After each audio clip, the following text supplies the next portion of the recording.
નમસ્કાર, DG study પર તમારું સ્વાગત છે। આજના વિડીયોમાં આપણે ગાલાના વિકાસ પરીક્ષાલક્ષી અસાઇનમેન્ટ આવેલો છે તેમાં વિભાગ સીનો જે પ્રકરણ નંબર 1 છે તેનો સોલ્યુશન જોશું। તો અહીંયા પહેલા નંબરનો સવાલ છે કે √5ને સંખ્યા રેખા પર તમને દર્શાવવાનું છે। તો √5ને સંખ્યા રેખા પર કેવી રીતે દર્શાવાશે એ આપણે જોઈએ। તો સૌથી પહેલાં અહીંયા આપણે જોશું તો અહીંયા તમને √5ને સંખ્યા રેખા પર દર્શાવેલી આકૃતિ તમને બતાવેલી છે। આપણે સૌથી પહેલાં શું કરશું કે આપણે એક સંખ્યા રેખા બનાવી લઈશું પોતાની રીતે, અને ત્યાં આપણે એક 0 લઈ લઈશું, અને 0ની જે તમારી જમણી તરફ છે એ તમારી ધનાત્મક સંખ્યાઓ આવશે, અને જે ડાબી તરફ છે એ તમારી ઋણાત્મક સંખ્યાઓ આવશે, અને જે 0 આવેલો છે તેને આપણે O કેન્દ્ર નામ આપી દઈશું। હવે આપણે શું કરવાનું છે કે આપણે અહીંયા √5ને સંખ્યા રેખા પર દર્શાવવાનું છે। તો √5ને સંખ્યા રેખા પર કેવી રીતે દર્શાવતું? તો મિત્રો આપણને શું કરવાનું રહેશે કે 0ને આપણે કેન્દ્ર બનાવી લેવાનું રહેશે, અને 0થી 1 એકમ દૂર બિંદુ સંખ્યા રેખા પર લઈ લેવાનું રહેશે, અને એને બિંદુ A નામ આપવાનું રહેશે। એવી જ રીતે એથી 1 એકમ દૂર બિંદુ બીજું લઈ લેવાનું રહેશે, જેને આપણે B નામ આપવાનું રહેશે। હવે તમે શું કરવાનું રહેશે કે અહીંયા જે તમને O આપેલો છે અને અહીંયા તમને B આપેલો છે, O અને Bને જ્યારે તમે જોડશો ત્યારે તમને √2 જેટલા માપનો જે છે એ તમને સંખ્યા રેખા પર મળશે। હવે તમને શું કરવાનું છે કે તમને અહીંયા આવી રીતે √5 લગી જવાનું છે। તો હવે તમને Bને કેન્દ્ર બનાવવાનું રહેશે, અને Bથી 1 એકમ દૂર હોય, અને જે Bથી 1 એકમ દૂર બિંદુ C લેવાનું રહેશે, જે તમારું OC ઉપર લંબ હશે। તો તમને એક બિંદુ મળશે OC, જે તમારું આવશે। અને હવે તમને શું કરવાનું રહેશે કે અહીંયા જે O અને C છે એને જોડી દો, તો જે તમને આને 9 મળે છે એ તમારું રહેશે √3।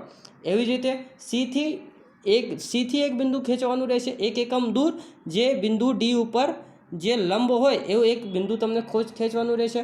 હવે તમને શું કરવાનું કે Oથી બિંદુ Dને જોડતું એક રેખાખંડ જોડી દેવાનું રહેશે, અને આનું જે માપ હશે એ જ રહેશે તમારો √4। એવી જ રીતે Dથી E સુધીનો પણ તમને એક એકમ લઈને તમને એક ખેંચી દેવાનું રહેશે, અને તમને Oથી એક OEની રચના કરવાની રહેશે, અને આ થશે તમારો √5। હવે તમને શું કરવાનું રહેશે મિત્રો કે જે તમારું અહીંયા OE દેખાય છે એ OEને આપણને જોડી દેવાનું રહેશે। ઓને આપણે કેન્દ્ર બનાવી લેવાનું રહેશે, અને OE જેટલો ત્રિજ્યા લઈને આપણને એક અહીંયા ચાપ મારવાનું રહેશે। તો તમે ચાપ મારશો તો તમને એક બિંદુ સંખ્યા રેખા પર કાટછેદથી દેખાશે, અને એ બિંદુને તમને P નામ આપી દેવાનું રહેશે। તો અહીંયા જે P બિંદુ આપેલ છે એ જ તમારું માંગેલ સંખ્યા રેખા પર √5ને દર્શાવેલ સંખ્યા છે, જે 2 અને 3ની વચ્ચે આવે છે। એવી જ રીતે આપણે નેક્સ્ટ સવાલ જોઈએ। તો નેક્સ્ટ સવાલમાં આપણને એમ કીધું છે કે સાદું રૂપ આપવાનું છે કે 5 √2 પ્લસ 2 √8 માઇનસ 3 √32 પ્લસ 4 √128 એને આપણને સાદું રૂપ આપવાનું છે। તો આપણે એને સાદું રૂપ કેવી રીતે આપશું? તો સૌથી પહેલાં આપણે સંખ્યા લખી દઈએ। તો આપણને સંખ્યા આપી દીધેલ છે 5 √2 પ્લસ 2 √8 પ્લસ 3 √32 પ્લસ 4 √128। હવે આપણે એને સાદું રૂપ આપીએ તો મિત્રો 5 √2 એમનેમ જ રહેશે। હવે તમે અહીંયા જોશો તો 2 √8 આપેલો છે, એને આપણે 4 દુ 8 પર લખી શકીએ છીએ, તો એની જગ્યાએ આપણે 4 દુ 8 લખી દઈશું। એવી જ રીતે અહીંયા તમે જોશો તો જે 32 છે, 32ની જગ્યાએ 16 × 2 પણ લખી શકાય છે, તો 32ની જગ્યાએ આપણે 16 × 2 લખી દીધું છે। અને જે અહીંયા 128 આપેલો છે, 128ની જગ્યાએ 64 × 2 પણ લખી શકાય છે। હવે મિત્રો અને હજી સાદું રૂપ આપીએ તો 5 √2 એમનેમ જ રહેશે। એવી જ રીતે તમે અહીંયા જોશો તો અહીંયા જે 4 વર્ગમૂળમાં જે 4 આપી દીધેલ છે, હવે એ 4 છે એ 2નો વર્ગ થાય છે, તો તમે અહીંયા 2નો વર્ગના છેદમાં √ તમે કરશો તો 2 અને 2 √ કેન્સલ થઈ જશે, તો તમારી ખાલી વધશે 2, એટલે કે તમારું અહીંયાથી 2 કોમન નીકળી જશે। એવી જ રીતે અહીંયાથી તમે કહેશો તો 16 છે એ 4નો વર્ગ કહેવાશે, તો અહીંયા તમારો 4 આવી જશે। એવી જ રીતે તમે 8 છે તો એ 8 છે યા 64 છે એ તમારો 8નો વર્ગમૂળ કહેવાશે, તો તોથી તમે એને બહાર કાઢશો તો તમે બહાર 8 આવી જશે। હવે એને હજી સાદું રૂપ આપો તો 5 √2 આપી દીધેલ છે, અને તમને અહીંયા 2 અહીંયાથી બહાર નીકળી ગયું હોય તો 2 ગુણ્યા 2 તમારું થઈ જશે 4। એવી જ રીતે અહીંયા 16માંથી તમે 4 બહાર કાઢી દીધું છે તો અહીંયા તમારે જશે 12 √2 અને એવી જ રીતે અહીંયા 8 આપી દીધેલ છે, એમાંથી તમે જે કામ કોમન કાઢશો તો તમારું થશે 32 ગુણ્યા 32 √2।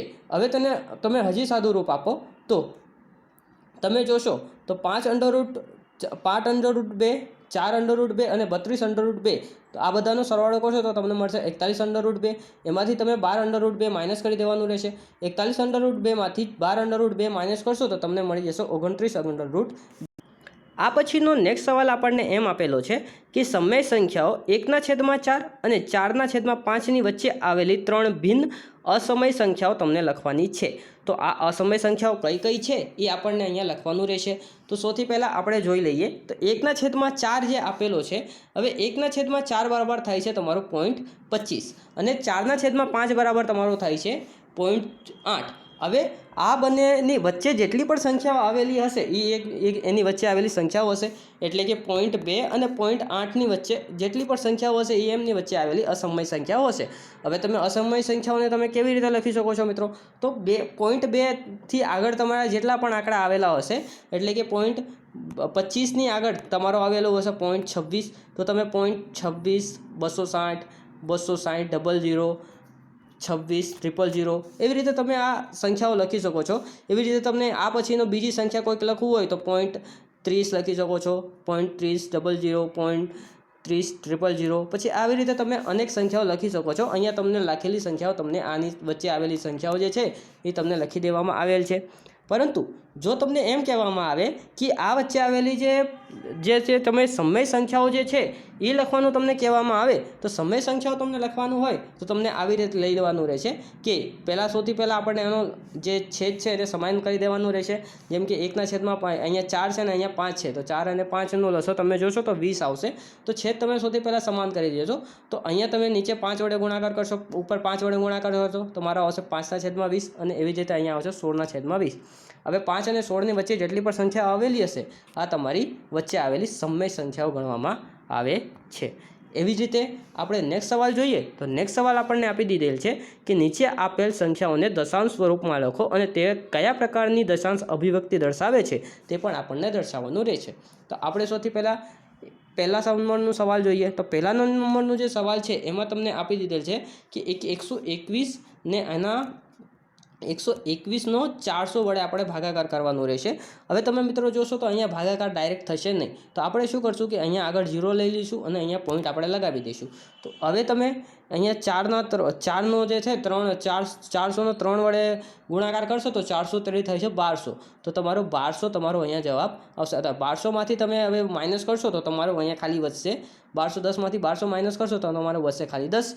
હવે તમે અહીંયા 3 આવી જશે। એવી જ રીતે તમે હવે આ સંખ્યાઓ આગળ ગુણાકાર થશે નહીં તો અહીંયા 0 લગાવી દો અને પછી આગળ હજી ગુણાકાર થશે નહીં તો પછી તમારું આવી જશે। પછી આગળ હવે તમે એને સાદું રૂપ આપશો તમે તો તમે 1000 વડે તમને તમારું ભાગાકાર કરવાનું રહેશે કે 1000 આવે તો 400 ગુણ્યા 2 કરશો તો તમારું 800 આવી જશે। હવે 800ને હવે સાદું રૂપ આપશો તમે લોકો તો અહીંયા 200 વધશે, હજી તમારું આ થશે નહીં તો તમે એક 0 ઉતારી લો અને પછી 450 તમે એને સોલ્યુશન કરશો તો તમને મળી જશે કે અહીંયા તમને જવાબ આવી જશે। તો તમારું આવશે 0.3025। તો મિત્રો આ જોઈ શકો છો કે અહીંયા તમારો 0 શેષ વધે છે અને જે છે તમારું આ જે આવૃત્તિ છે એ તમારી કહેવાશે શાંત કહેવાશે અને તેને અનાવૃત કહેવામાં આવશે। એવી જ રીતે બીજા પ્રકારના સવાલમાં આપણે સોલ્યુશન કરશું તો બીજા પ્રકારનો જ્યારે આપણે સોલ્યુશન કરશું તો આ જે એની આવૃત્તિ છે એ શાંત થતી નથી, એ સંખ્યા વધતી જ જાય છે। તો જે બીજા પ્રકારની આવૃત્તિ છે તેને અશાંત આવૃત્તિ કહેવામાં આવે છે અને તેને આવૃત કહેવામાં આવે છે।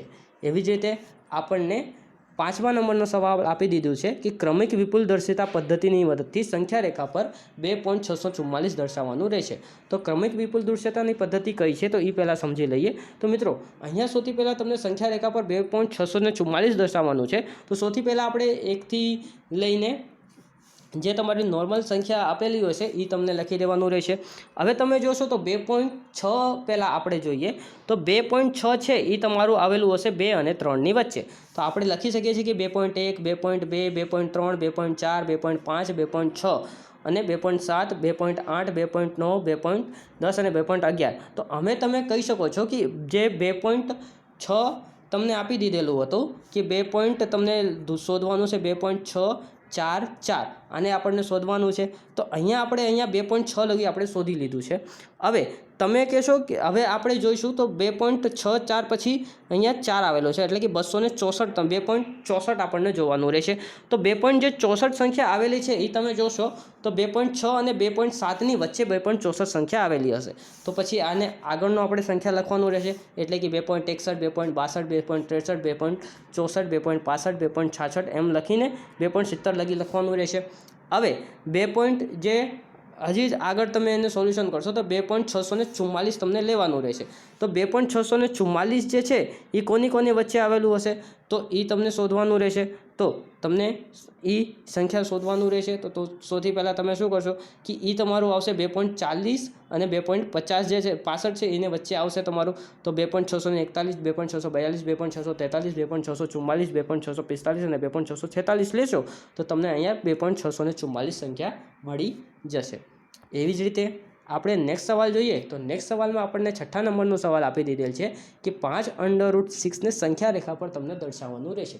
મિત્રો જ્યારે પણ તમને આવા સવાલ પૂછવામાં આવે તો સૌથી પહેલાં તમને શું કરવાનું રહેશે કે જે પણ તમારી સંખ્યા આપી દીધેલ હશે એને તમને એની એટલા જ માપનું તમને અહીંયા બનાવવાનું છે. અહીંયા તમે જોશો તો તમે અહીંયા 5√6નો તમને બનાવવાનું છે.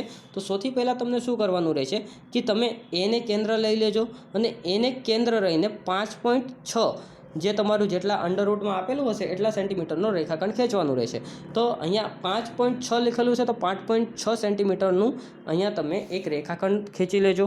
હવે અને તેને નામ આપણે બી નામ આપી દઈશું. તો તમે રેખાખંડ એબીની રચના કરશો 5.6 સેન્ટીમીટરની. 5.6 સેન્ટીમીટર રેખાખંડ એબીની રચના કર્યા પછી આપણને કરવાનું રહેશે બીસીની રચના. હવે બીસી તમે જોશો તો આ તમારો 1 એકમ આપી. હવે જે પણ 5.6 સેન્ટીમીટર છે તો એનાથી તમે 1 એકમ હંમેશા વધારી દેજો. જો તમને અહીંયા 6.6 સેન્ટીમીટર આપી દીધેલો હોત તો તમને 6.6 સેન્ટીમીટરનું રેખાખંડ એબી દોરવાનું રહેશે અને પછી 0.1 એકમ તમને વધારી દેવાનું રહેશે. અહીંયા તમને 5.6 સેન્ટીમીટર 5.6ને સંખ્યા રેખા પર દર્શાવવાનું છે. તેથી તમને શું કરવાનું રહેશે કે એબી બરાબર 5.6 સેન્ટીમીટર લઈ લેવાનું રહેશે અને એનાથી 1 એકમ એટલે કે 1 એકમ દૂર એટલે કે સી તમને ત્યાંના શોધી લેવાનું રહેશે. હવે તમને શું કરવાનું રહેશે કે હવે આપણે જે અહીંયા તમને રેખાખંડ એસી જે દેખાય છે એ રેખાખંડ જે એસી છે એનો આપણે લંબ સમદ્વિભાજક લેવાનું રહેશે. હવે લંબ સમદ્વિભાજક આપણે કેવી રીતે લેશું તો સૌથી પહેલાં આપણે કરશું કે આપણે એક પરિકર લઈશું અને એમાં એસીથી વધારે માપ લઈને એસીથી વધારેમાં એટલે કે શું એસી જેટલા માપ લઈને કે એબી જેટલું તમે ત્રિજ્યા લઈ લેજો અને એબી જેટલું ત્રિજ્યા લઈને તમે એને કેન્દ્ર બનાવીને એક ચાપ તમે મારશો ઉપરની તરફ. સૌથી પહેલાં તમે એને કેન્દ્ર બનાવી લેજો, એબી જેટલી ત્રિજ્યા લઈ લેજો અને એક ચાપ તમે ઉપરની તરફ મારશો અને બીજું ચાપ તમને નીચેની તરફ મારશો. એવી રીતે તમે સીને કેન્દ્ર બનાવી લેજો અને એ જ ચાપ વડે બીજું ચાપ તમે મારશો. તો બીજું ચાપ ત્યારે મારશો તો તમને અહીંયા 2 ચાપ તમને છેદતી દેખાશે. આ છેદતી રેખાઓને તમે જોડશો તો તમને અહીંયા એક બિંદુ મળશે જેને કહેવાશે બિંદુ પી. હવે બિંદુ પી તમને મળી ગયું છે તો હવે તમે શું કરશો કે તમે પીથી એ સુધીની ત્રિજ્યા લઈ લેજો અને પીથી એ સુધીની ત્રિજ્યા લઈને એક અર્ધવર્તુળની તમે રચના કરશો અને આ અર્ધવર્તુળ જે છે એ તમને બિંદુ સી ઉપર જઈને છેદશે અને તેથી આ તમને એક અર્ધવર્તુળ મળી જશે. આટલું કામ કર્યા પછી તમને શું કરવાનું રહેશે કે જે તમારો બી આપેલો છે તેનો તમને સૌથી પહેલાં જે તે છે એનો લંબ લઈ લેવાનો રહેશે. તો લંબ તમે કેવી રીતે લેશો તો બીને કેન્દ્ર બનાવી લેજો અને બીને કેન્દ્ર બનાવીને એક તમે ચાપ મારી દેજો. ચાપ માર્યા પછી તમને શું કરવાનું રહેશે કે અહીંયા જ્યાં ચાપ છેદે છે ત્યાંથી તમને એક ચાપ મારશો તો તમારો 60નો ખૂણો બનશે. એવી જ રીતે તમે અહીંયા બીજો ચાપ મારશો તો તમારો 120નો ખૂણો બનશે અને 120 અને 60નો તમે જ્યારે સમદ્વિભાજક લેશો તો અહીંયા તમારો 90નો ખૂણો મળશે અને આને તમે લંબાવશો તો અહીંયા તે બિંદુ ડીમાં છેદશે. તો આ જે તમારું જે બીડી તમને મળ્યું છે એ તમારી જે માંગેલ સંખ્યા છે એ તમારી રહેશે. અહીંયા તમને અંડરરૂટ 5.6 અંડરરૂટમાં 5.6 આપી દીધેલ છે તો જે આ તમારો બીડી રહેશે એ અંડરરૂટમાં 5.6 જેટલું રહે છે. એવી જ રીતે આપણે એનો રચનાનો મુદ્દો પણ આપી દીધેલ છે તે તમે વિડીયો પોઝ કરીને જોઈ શકો છો। એવી જ રીતે 7મા નંબરનો સવાલ આપણને આપી દીધેલ છે કે એક તમને કિંમત શોધવાની રહેશે। એક આપી દીધેલ છે કે 125/64 -2/3 એવી જ રીતે 343નો પણ તમને ઘાત શોધવાનો, 343ના ઘાત -2/3 આપી દીધેલ છે, એનો પણ આપણને કિંમત શોધવાની રહેશે। તો એનું કિંમત આપણે કેવી રીતે શોધશું? તો પહેલા નંબરનો સવાલ જોઈએ આપણે। તો 125/64 તમને 64 આપી દીધેલ છે અને -2/3 તમને આપી દીધેલ છે। તો હવે તમે મિત્રો અહીંયા ધ્યાનથી જોશો તો જે તમારું 125 છે, 125 છે એ 5નો ઘન થાય છે, તો એની જગ્યાએ તમે 5નો ઘન લખી દેજો। અને આ -2/3 છે એ તો બધાને મળશે, એટલે કે 5ને પણ મળશે અને જે નીચે સંખ્યા આવેલી છે એને પણ મળશે। તો હવે અહીંયા નીચે સંખ્યા 64 આપી દીધેલ છે, તો જે 64 છે એ તમારો 4નો ઘન થશે। હવે -2/3 જે ઘાત છે એ બંનેને મળશે, એટલે કે -2/3 તમને 5ની 3 ઘાતને પણ મળશે અને -2/3 ઘાત જે છે એ 4ની 3 ઘાતને પણ મળશે। હવે અહીંયા નીચે 3 અને ઉપર 3 કેન્સલ થઈ જશે, એવી જ રીતે 5માં પણ નીચે 3 અને ઉપર 3 કેન્સલ થઈ જશે। તો તમે જોશો તો 5/-2 થશે અને 4/-2 થશે। હવે એને હજી આપણે સાદું રૂપ આપીએ તો મિત્રો અહીંયા તમને ખબર છે કે જો આને હું ઘાતને તમને પ્લસમાં કરવું હોય તો એને શું કરવાનું કે એને છેદમાં હોય તો એને, જો તમારું ઘાત છેદમાં માઇનસવાળું જે ઘાત છે એ અંશમાં હશે તો એને છેદમાં લઈ જશો તો તમારો એ ઘાત પ્લસમાં થઈ જશે। તો અહીંયા -5/2 આપી દીધેલ છે, તો અહીંયા એને છેદમાં લઈ જાઓ તો તમારું +5/2 થઈ જશે। એવી જ રીતે અહીંયા -4/-2 આપેલી છે, એને તમે છેદમાંથી તમે અંશમાં લઈ જશો તો એ તમારું પ્લસ થઈ જશે, એટલે કે 4/2 થઈ જશે। હવે એને સાદું રૂપ આપો તો જે તમારો 4/2 છે એ તમારું થશે 16 અને 5/2 છે એનું એ થશે તમારું 25, એટલે કે તમારો જવાબ આવશે 16/25। એવી જ રીતે જે આપણો બીજો સવાલ છે કે 343ની ઘાત -2/3 એને પણ આપણને સોલ્યુશન કરવાનું રહેશે। તો એનું સોલ્યુશન આપણે કેવી રીતે કરશું? તો 7/3 આપણે જે 343 છે, 343 બરાબર થાય છે 7/3। હવે તમને -2/3 જે 3 છે એ ઘાત મળી જશે, 3 તમારો અહીંયા થઈ જશે કેન્સલ, તો તમારું બસશે 7/-2। હવે અહીંયા -2 આપેલી છે, ઘાતને પ્લસ કરવું હોય તો આખી સંખ્યાને છેદમાં લઈ જાઓ તો તમારો 1/7/2 આવી જશે। હવે 7/2 તમે કરશો તો તમારું આવશે 49, એટલે કે તમારો જવાબ આવશે 1/49। એવી જ રીતે આપણે નેક્સ્ટ સવાલ આપી દીધો છે 8મા નંબરનું કે 2x² x - 2 × 3 2x - 6 = 36 હોય તો તમને xની કિંમત શોધવાની રહેશે। તો તમે xની કિંમત કેવી રીતે શોધશો? તો 2 x - 2 અને 3 2x - 6 = 36 તમને આપી દીધેલ છે। હવે તમે શું કરશો કે તમે અહીંયા ધ્યાનથી જોશો તો એ 36 છે એ તમારો આવશે 6નો વર્ગ, તો તમે અહીંયા 36ની જગ્યાએ લખી શકો છો કે એ 6નો વર્ગ છે। હવે આપણે શું કરશું કે 2x - 2 અને 2x - 6 તમને આપી દીધેલ છે। હવે જે આ તમારો 6 છે એ 6ની જગ્યાએ 2 × 3 પણ તમે લખી શકો છો, તો 6ની જગ્યાએ તમે અહીંયા 2 × 3 લખશો તો આની ઘાત તમારી 2 આવી જશે। તો હવે તમે એને હજી સાદું રૂપ આપશો તો તમને અહીંયા દેખાશે કે 2x - 2 × 3 2x - 6 બરાબર તમને હવે અહીંયા જોશો તો આ જે 2 ઘાત છે એ બંને સંખ્યાઓને મળશે, 2ને પણ મળશે અને 3ને પણ મળશે, એટલે કે 2/2 થઈ જશે અને 3/2 થઈ જશે। હવે આ સંખ્યાઓને તમે એક સાથે સરખાવી દો તો જો સૌથી પહેલાં આપણે 2ને બીજા 2 સાથે સરખાવી દઈએ તો અહીંયા તમે જોશો તો 2 અને 2, તો એનો જે ઘાત છે એ તમે જોશો તો x - 2 આપી દીધેલ છે અને અહીંયા ઘાત તમારો 2 આપી દીધેલ છે, તો x - 2 બરાબર આપણને 2 લઈ લેવાનું રહેશે। તો તમે શું કરશો કે x - 2 બરાબર તમે 2 લઈ લેશો। તો હવે તમે શું કરશો કે જો અહીંયા 2 માઇનસમાં છે, બરાબરની બીજી બાજુ જાય તો પ્લસમાં થઈ જશે, એટલે કે xની કિંમત તમને મળશે 2 + 2, એટલે કે તમારો xની કિંમત આવી જશે 4। Finally, this is the end of our lecture. Thanks for watching this and God bless you all.